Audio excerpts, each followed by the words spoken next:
I'm Sean, the Tech MBA Dad. Welcome back to the channel. And in case you didn't know, I'm a software development engineer, and I have over 30 years of experience in IT and in corporate environments.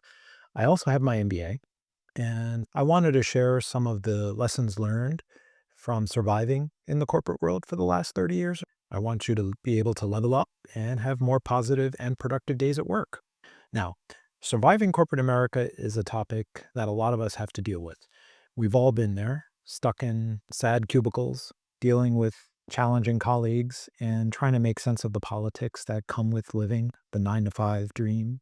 Now, since the pandemic, more of us are working remotely in our home offices, and we're on calls all day long. At the end of it, you blink, and another week's gone by. Burnout is a major issue that a lot of us face in these environments. You've got long hours, there are unrealistic expectations, and you feel a pressure to constantly perform. And that can take a huge toll on our mental and physical health. Who hasn't felt like they're running on empty and you have no more mojo left to do the things that you love outside of work? And then there's this concept, it's called work life balance. This is harder and harder to come by. When you're always connected and your emails and your Slack messages and your social media are basically ruling your days, you're never really off the clock. And it can be really hard to intentionally disconnect in order to recharge. And that's so important. As an example, I got a text from my dentist late on a Sunday night about an upcoming appointment. That's the world we live in. We are expected to be on pretty much 24/7, and no one is immune from this, and it's wreaking havoc on our mental health. What's one way around this? Well, some people have kids and other people have dogs. And guess what? Those are among the most accepted excuses to not work later than your scheduled hours. Now, I'm not saying to lie, but think about it.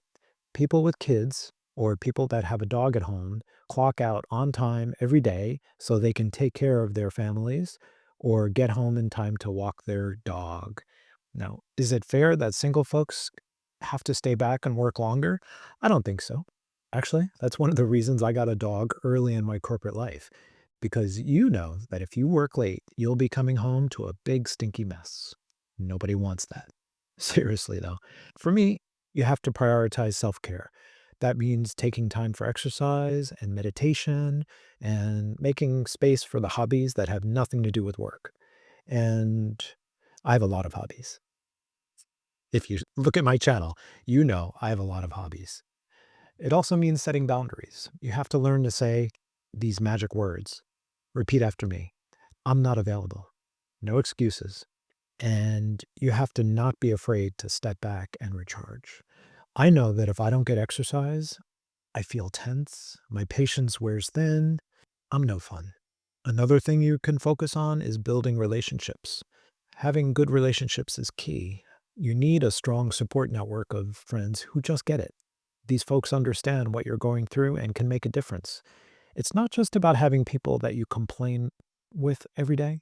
It's about having people that can offer advice and can give you options, maybe even help you advance in your career. We all have challenges, whether it's at home or at work. You should know this. It's so powerful to have a few trusted friends who can hear you out and keep you in check and offer guidance from their point of view.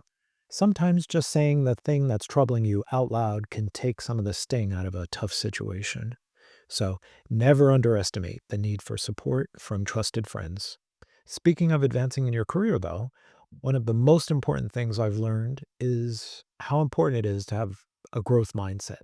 With respect to your work life, it's not about being perfect. It's about being willing to learn and grow as you go. You need to take risks and you need to be open to feedback, new ideas, and new perspectives while you're maintaining that flexibility that's really important to adapting. One of my favorite ideas is how important it is to fail fast. Perfection's not an option, but neither is taking forever to deliver something in this accelerated environment we find ourselves in. You have to be willing to learn on the job every day, and I think you have to be willing to help anyone who asks. If you have a reputation as someone who's always quick to help whenever you're asked, you'll quickly find that you become one of the folks that people turn to when they need something done. Now, one of my personal pet peeves is The folks in the workplace that think their jobs are just to talk for a living, it's bad enough when they take up your time with meetings that don't have an agenda. And on the surface, it can seem like these people are contributing, but at the end of the day, there's nothing tangible. These people are living in a Dilbert fever dream, and they may try to take you with them. I say, don't get sucked into all of their meetings. Set those boundaries. Don't be afraid to say, I'm not available if they try to pull you into these unproductive meetings. You should, of course, make sure your manager is aware of how you're prioritizing your time because sometimes office politics plays into these things. But look at yourself as the ultimate conductor of how you spend your time. Now, here's a story for you. I once worked for weeks on a document for an executive, and I was so relieved when it was done. I submitted it and I stopped into his office, and he looked at me and he said, "What's this?" I had to remind him that it was what he had asked for. And he said, "Oh, yeah." And then he got up from his desk, walked over to the other side of his office, took the document and put it on his shelf. This was back in the days when people printed everything. Mind you, his shelf was full of binders of documents that no one ever looked at. And seriously, it's a moment I'll never forget. That happened over 20 years ago, and that experience taught me a huge lesson that surviving in corporate America isn't about getting by. It's about making sure you thrive. It's about learning every day. It's about delivering the things that matter and keeping a focus on you becoming the best version of yourself. And I think that's what it's all about. You should be a little less worried about pleasing everyone else and more focused on what is important to you in your journey to becoming a better human in the workplace. You'll be gaining skills and experiences as the years go by. You should think of yourself as a work in progress and look at the workday as the raw material that goes into making you who you are. You should look for opportunities to demonstrate what you bring to the mix. Know your strengths and your weaknesses, and don't shy away from opportunities that make you uncomfortable because that's where the growth is. Everyone is different, and that self awareness is key to growing and becoming more of a force at work instead of being invisible. Mind you, if you're one of the invisible ones at work, that makes you a prime target for those layoffs, which are a sad fact of life in the United States. Now, to the less pleasant realities. If you're in a work situation where you can't succeed, you need to speak up and ask for support.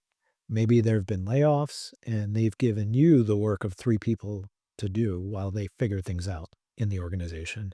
This stuff happens every day. I've been there. Now, if you speak up and ask for help, and if support is not given, then that's the message you need to know how valued you are by the company. Sometimes not being laid off is worse than being laid off because the folks that are left have to endure this reality where workloads are out of control and everything is just harsher. Keep that in mind when you're working longer and harder. Would you rather fail at something where you've been working your tail off trying to be a superhero? Or would you rather fail when you've given it your best in the scheduled time, but you made time for your family and friends and enjoying life outside of work? In either case, you fail. So keep that in mind. And this leads me to something that you should know about the FU account. Now, I read about this in grad school, and it's this idea that you should have cash set aside in an account that's for emergencies at work. How much you need depends on you, but the more the better, of course. Now, the FU account is important because it's this account that's set aside for when the job becomes unhealthy, which sadly happens more often than it should. It's the security you need to know that you have months or maybe even more than a year of expenses covered so you can find another job. Living paycheck to paycheck is just not where you want to be because then you're trapped. Now, honestly, when I read this, I was much younger. I was working full time and going to grad school full time. And it seemed so far fetched that you would have this amount of money in the bank. But it's an important goal to keep in mind so that when you do start making a bit more money, some of that goes to this FU account so you can work on getting that security set up. Before you know it, you'll be in the position too where you have that account set up and you can walk if you're in a toxic situation at work. So now, on a more positive note, for that story where we learned about the FU account, it was actually a story on the founder of a hugely successful company. She had her FU money set aside when opportunity knocked because she had this idea. She said FU to her job and lived off this money while she started on this new company. That company did go on to be very successful to the point where it was a business case we were studying in grad school. Think about how different things would have been if she didn't have that FU money. She never would have had the freedom to leave her company, and she wouldn't be remembered or even studied in business school. So never underestimate the power of the FU account. Now, I've said a lot. We've talked about managing stress, building relationships, and advancing in your career with a growth mindset. Remember, surviving corporate America is possible with the right perspective and attitude. Focus on less chatter, more action, and being ready to help whenever you're asked. Those are good ways to start. So thanks for sticking with me through the video. I'd love to hear from you in the comments. What are some of your favorite tips or stories about navigating the corporate world? And don't forget to like and subscribe, and check out some of my other tips on professional development by clicking on this playlist. Till the next one.